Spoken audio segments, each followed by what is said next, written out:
Selamat pagi, saya Rahadian Justisia, dokter yang bertugas pada pagi hari ini. Saat ini, saya akan melakukan asuhan persalinan normal. Mengenali gejala dan tanda kala 2, yaitu yang pertama, ibu merasakan adanya dorongan kuat dan meneran. Yang kedua, ibu merasakan adanya tekanan yang semakin meningkat pada vagina. Yang ketiga, perineum tampak menonjol. Dan yang keempat, vulva dan sphincter ani membuka. Lalu pastikan peralatan dan obat-obatan untuk menolong persalinan dan penata laksanaan komplikasi ibu dan bayi baru lahir, yaitu tempat yang datar dan keras dan sudah dialasi oleh kain. Kemudian lampu sorot 60 watt dengan jarak 60 cm dari tubuh bayi. Selanjutnya kain bedong yang sudah dibentangkan dan kain pengganjal bahu bayi, balon penghisap dan juga ampu bag, dan juga obat-obatan seperti vitamin K dan obat tetes mata. Dan siapkan oksitosin 10 unit dan juga spuit 1 kali pakai dalam partu set. Lalu menggunakan celemek dan melepaskan semua perhiasan yang terpakai. Dan setelah itu mencuci tangan 6 langkah menurut WHO dengan air bersih.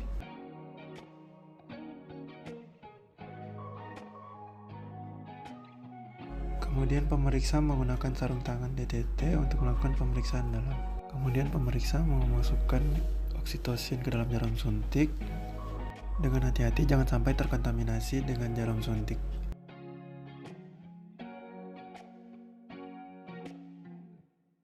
Selanjutnya menyeka vulva dan perineum dengan kapas yang telah ditetesi dengan air DTT. Jika interitus vagina dan perineum anus terkontaminasi tinja, maka bersihkan dengan seksama dari depan ke belakang. Selanjutnya kita akan mengganti handscoon yang terkontaminasi dan celupkan ke dalam larutan klorin 0,5%. Lalu dengan teknik aseptik melakukan pemeriksaan dalam, memastikan bahwa pembukaan serviks sudah lengkap. Selaput ketuban belum pecah dan pembukaan sudah lengkap, maka lakukan amnioktomi. Kemudian celupkan tangan yang telah terkontaminasi ke dalam larutan klorin 0,5%, lalu melepaskannya. Lalu akan dilakukan pemeriksaan DJJ setelah kontraksi terakhir untuk memastikan DJJ dalam batas normal, yaitu 120 hingga 160 kali per menit, serta mengambil tindakan bila ada temuan yang abnormal. Menyiapkan ibu dan keluarga dan memberitahukan kepada ibu bahwa pembukaan sudah lengkap dan kondisi janin baik. Lalu menunggu ibu untuk memiliki kemauan untuk meneran, serta melanjutkan pemantauan kesehatan dan mendokumentasikan temuan-temuan yang ada. Menjelaskan kepada keluarga untuk selalu mendukung dan memberikan semangat, dan keluarga untuk membantu ibu posisi meneran. Dan menganjurkan kepada ibu untuk berjalan, berjongkok, dan mengambil posisi nyaman jika ibu belum merasa ada dorongan meneran selama 60 menit. Selanjutnya letakkan handuk bersih di atas perut ibu. Kepala bayi sudah membuka vulva 5-6 cm. Lalu letakkan kain bersih sepertiga bagian di bawah bokong ibu dan buka partu set dan perhatikan kembali kelengkapan alat dan bahan. Lalu kita pakai kembali sarung tangan DTT pada kedua tangan. Siapkan pertolongan kelahiran bayi, lahirnya kepala. Setelah tampak kepala bayi yang membuka 5-6 diameter, kita lindungi perineum dengan satu tangan yang dilapisi kain bersih dan letakkan tangan lain di kepala yang tidak menghambat kepala bayi. Dan biarkan kepala keluar perlahan-lahan dan anjurkan kepada ibu untuk meneran perlahan-lahan dan bernafas dengan cepat dan dangkal saat kepala lahir. Dan periksa kemungkinan adanya lilitan tali pusar dan mengambil tindakan yang sesuai jika hal itu terjadi. Dan lanjutkan proses kelahiran. Setelah kepala bayi melakukan putaran, kita letakkan tangan secara biparietal. Lalu kita anjurkan kepada ibu untuk meneran saat kontraksi selanjutnya. Dan dengan lembut mengarahkan kepala ke arah luar dan sampai terlihat bahu anterior. Dan gerakan ke arah atas untuk melarikan bahu posterior. Setelah bahu dilahirkan, tangan bergeser ke arah perineum ibu untuk menyangga kepala siku dan gunakan lengan atas untuk menjangkau siku dan lengan atas. Lalu setelah tubuh dan lengan lahir, penelusuran atas dilanjutkan ke arah bokong dan kaki. Pegang kaki bayi, masukkan telunjuk di antara kaki. Selanjutnya kita lakukan penilaian sepintas. Jika bayi tidak bernafas dan tidak menangis, kita lakukan langkah resusitasi. Lalu kita keringkan bayi dengan fokus kepala dan badan kecuali bagian pusar.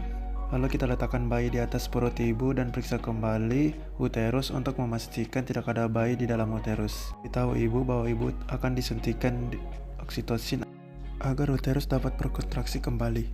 Dalam 1 menit setelah bayi lahir, kita suntikan oksitosin 10 unit internasional intramuskular di sepertiga paha atas bagian distal lateral. Setelah 2 menit pasca persalinan, kita akan menjepit tali pusar dengan klem kira-kira 3 cm dari pusat bayi. Selanjutnya mendorong isi tali pusar ibu ke arah distal bayi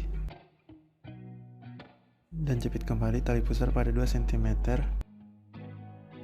dari klem pertama. Selanjutnya kita gunting. Selanjutnya kita keringkan bayi dari muka, kepala, ke bagian tubuh lainnya. Kita ganti handuk yang basah dengan kain yang kering. Letakkan bayi agar ada kontak antara tengkurap dan kulit bayi.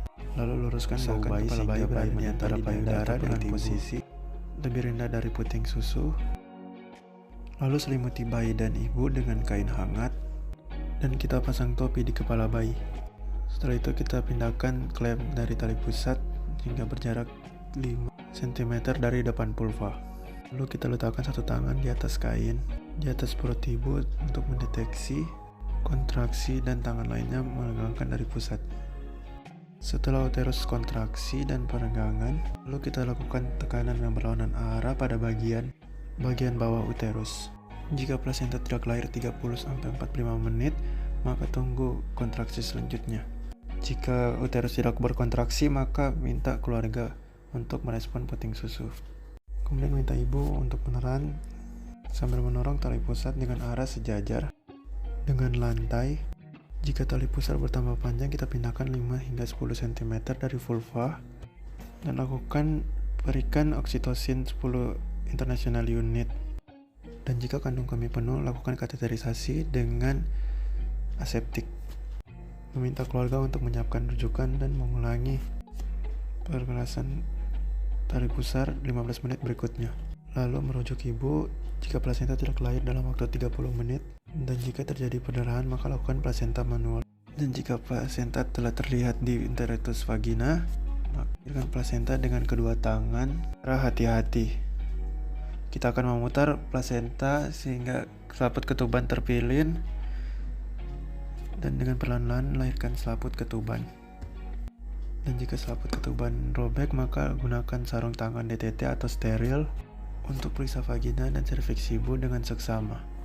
Dan gunakan jari-jari tangan untuk melepaskan selaput yang tertinggal.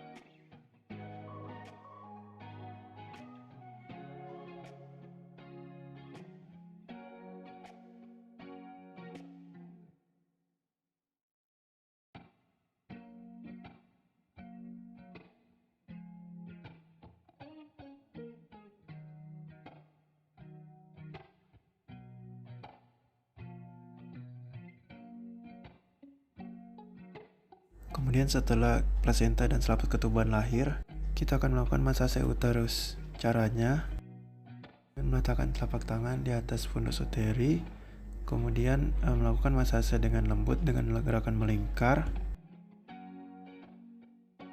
Selanjutnya periksa selaput ketuban baik yang menempel pada ibu dan bayi untuk memastikan selaput ketuban lengkap. Kemudian letakkan plasenta ke dalam kantong plastik yang telah disediakan. Selanjutnya kita evaluasi laserasi pada vagina dan perineum, melakukan penjahitan bila laserasi menyebabkan pendarahan yang aktif. Pastikan kontraksi uterus baik dan tidak terjadi perdarahan per vaginam, dan biarkan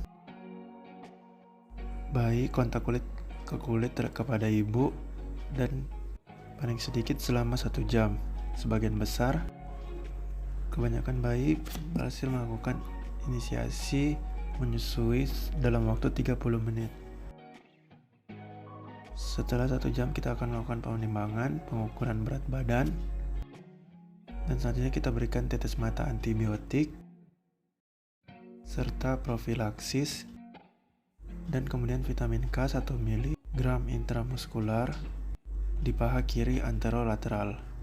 1 jam penyuntikan vitamin K kita berikan imunisasi hepatitis B di paha kanan anterolateral. Kemudian letakkan bayi di jangkauan ibu agar sewaktu-waktu bisa disusukan. Bila bayi belum berhasil menyusu dalam 1 jam pertama, maka biarkan sampai bayi berhasil menyusu. Lalu evaluasi pemantauan kontraksi untuk mencegah perdarahan pervaginam setiap 15 menit jam pertama persalinan dan setiap 20 menit pada jam kedua dan ketiga persalinan. Dan bila uterus tidak berkontraksi yang sesuai, maka lakukan penata laksanaan yang sesuai. Wajarkan ibu dan keluarga untuk massase uterus, evaluasi serta estimasi jumlah kehilangan darah. Lalu kita periksa nadi dan pastikan keadaan umum ibu baik. Lalu periksa kandung kemih ibu setiap 15 menit selama 1 jam pertama pasca persalinan dan setiap 30 menit selama jam kedua pasca persalinan. Periksa temperatur ibu setiap 1 jam, lalu melakukan tindakan yang sesuai untuk temuan yang tidak normal. Lalu letakkan semua alat bekas pakai ke dalam larutan klorin 0,5%. Lalu cuci dan bilas alat setelah dipakai. Lalu buang bahan-bahan terkontaminasi ke tempat sampah. Kita bersihkan ibu dengan air DTT. Bantu ibu memakai pakaian yang bersih. Lalu anjurkan keluarga untuk memberikan makanan dan minuman yang ibu perlukan. Lalu dekontaminasi tempat persalinan dan celupkan sarung tangan kotor ke dalam larutan klorin 0,5%. Selanjutnya cuci tangan 6 langkah menurut WHO.